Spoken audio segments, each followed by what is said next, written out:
Alors, bonjour, je m'appelle Émilie Nels, je suis l'adjointe en charge de la petite enfance, mais également de la jeunesse, et j'encadre aussi le conseil communal des enfants.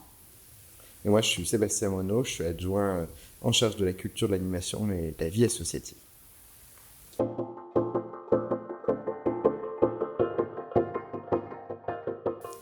C'est important parce que d'abord, on essaye d'inclure tout le monde au niveau culturel. À l'ANI, pour nous, c'est vraiment important de ne pas être focalisé sur une partie de la population, mais bien sur toute la population, et de leur proposer pas mal de choses, quel que soit l'âge et quelles que soient les envies, et les jeunes plus particulièrement, parce qu'on sait qu'ils ont d'abord une appétence pour la culture et puis aussi un besoin de culture. Oui, je suis tout à fait d'accord. Effectivement, pour nous, la culture est un axe très important parce que ça offre à la jeunesse notamment une ouverture d'esprit très importante. Ça leur permet d'avoir un regard sur d'autres choses, de sortir un petit peu de leur quotidien, de sortir de ce qu'ils peuvent vivre et donc leur apporter une ouverture d'esprit. Et donc, c'est pour ça qu'on essaye d'avoir tout ça, toujours cet angle de vue dans nos programmations et dans le travail qu'on mène pour toutes les tranches d'âge. On va agir aussi bien sur la petite enfance, donc à travers les crèches avec par exemple les lectures de contes, que sur la jeunesse, que sur le public scolaire.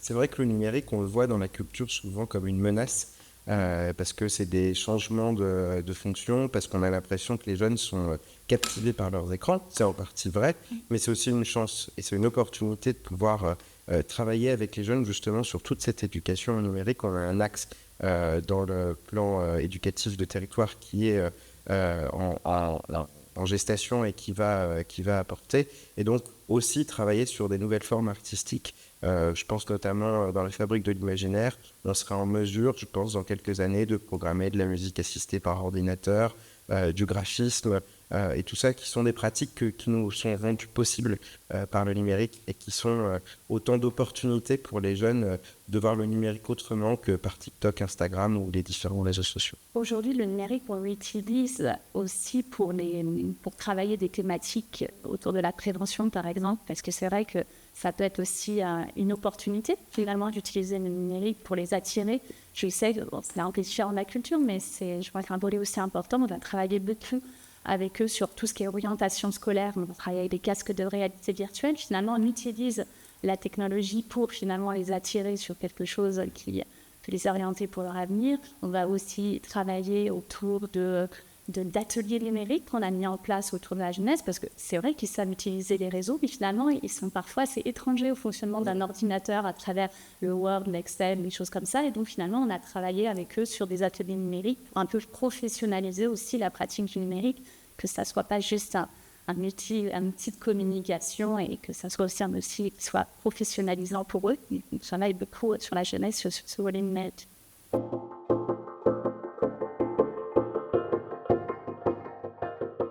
D'abord, on travaille beaucoup sur toute la programmation qu'on peut faire avec eux. Et ça commence dès la crèche, comme Émilie a pu le dire, et ça se poursuit jusqu'au lycée, et même quand ils sont un petit peu plus grands. Donc on essaye vraiment de travailler avec eux à tous les âges.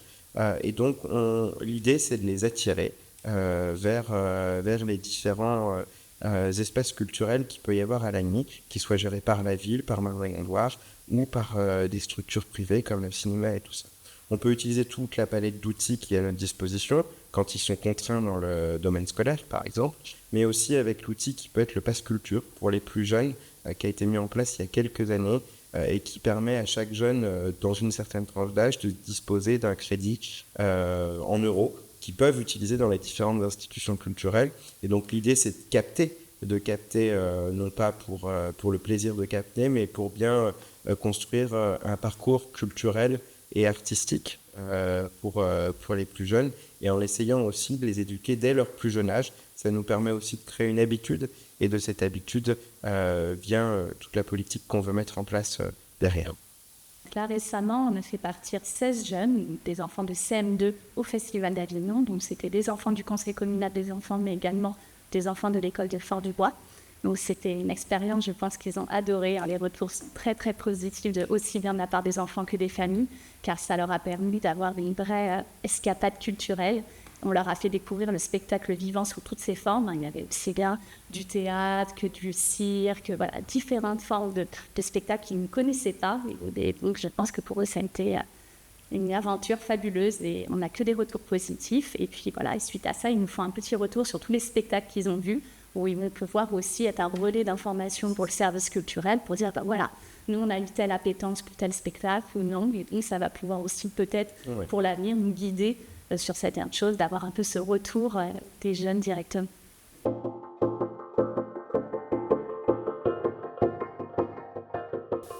Et ben, comme chaque rentrée, on essaye d'innover. C'est une volonté avec Jean-Paul Michel et toute l'équipe municipale de ne pas rester justement dans nos acquis, mais bien de faire rayonner la culture un petit peu au-delà de ce qu'on avait jusqu'à maintenant. Donc on va poursuivre ce qu'on a fait les dernières années, donc les contes à l'espace Charles Vanel. On va poursuivre la Fabrique de l'Imaginaire qui a rencontré un grand succès.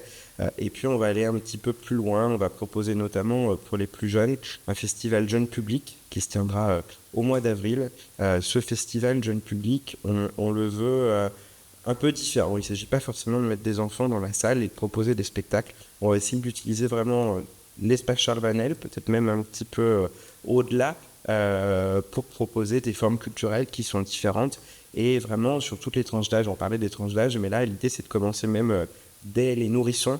Il y a tout un tas de choses qui peuvent être faites avec les nourrissons jusqu'à 8 ans.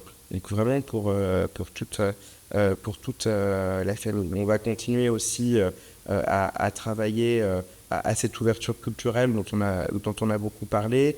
On va faire venir notamment l'Orchestre national d'Île-de-France qui va nous permettre de travailler notamment avec les jeunes qui sont dans l'Orchestre Crescendo qui est porté par la communauté d'agglomération et par le Haute City. Et puis on va continuer de travailler avec le service jeunesse. C'est vraiment important, je pense, pour nous deux, comme on essaie de le prouver depuis tout à l'heure, de continuer de travailler avec des thématiques fortes comme le harcèlement. Oui, c'est vrai qu'on s'associe souvent à la programmation, on se sert finalement de la programmation de Vanel pour travailler avec les jeunes autour de thématiques. Je peux par exemple citer à titre d'exemple ce qu'on a fait autour du spectacle de Simone Veil, autour de la semaine sur les droits des femmes, où effectivement on a accompagné un groupe de 10 jeunes voir ce spectacle, mais on l'a intégré autour de discussions, de débats. Voilà, c'était pas juste un spectacle, on l'a intégré dans une semaine thématique. Et là, dans la nouvelle programmation, on va faire la même chose. Donc, du spectacle qui est proposé, le spectacle d'Enali autour du harcèlement, on va travailler et emmener un groupe de jeunes sur la question pour évoquer cette problématique malheureusement de société. Donc à chaque fois, on essaye vraiment de s'associer à sa programmation pour en faire un élément fort aussi de la programmation de jeunesse. Et la programmation de jeunesse, elle seule de son côté, elle travaille aussi sur plein de thématiques. Là, par exemple, quand on regarde le programme de cet été, on a travaillé autour d'ateliers rap, des choses comme ça qui peuvent attirer les jeunes, mais qui est aussi un travail d'écriture qui peut être intéressant, qui a un outil culturel différent, mais voilà, qui peut les attirer et travailler sur la langue et qui nous semble très important. On a aussi, comme évoqué tout à l'heure, Sébastien, un partenariat fort avec le cinéma Lucin qui a permis parfois aux jeunes de rencontrer de grands artistes. Grâce à ce partenariat, ils ont pu rencontrer par exemple Boudère ou Ahmed Silla. Donc pour les jeunes, à chaque fois, c'est un moment assez exceptionnel.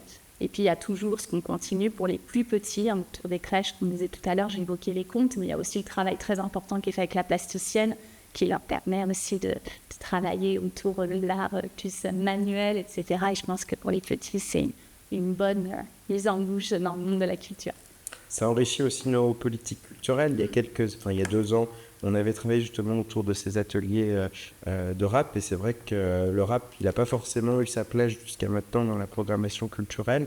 Il l'a eu il y a 2 ans, quand il y avait des jeunes qui avaient travaillé toute une année à l'écriture d'un spectacle rap qu'ils avaient fait sur la scène de l'espace Charles Vanel en première partie d'un rappeur d'envergure nationale. Et pour eux, c'est aussi quelque chose d'extraordinaire de pratiquer la scène et de pouvoir voir le spectacle un peu différemment que dans la salle, de monter sur cette scène qui peut être impressionnante. En plus, il y avait beaucoup de jeunes dans la salle, donc ils étaient d'autant plus impressionnés.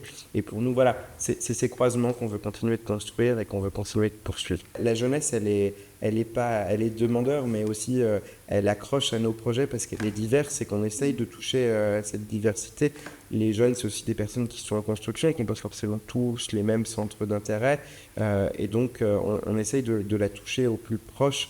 C'est ça qui fait aussi les succès de la politique jeunesse en général et puis en particulier de ce qu'on peut mettre dans la culture. C'est cette diversité qu'on essaye de toucher On essaie de faire au mieux, mais je pense que pour le moment, les jeunes nous braquent Ouais. plutôt bien.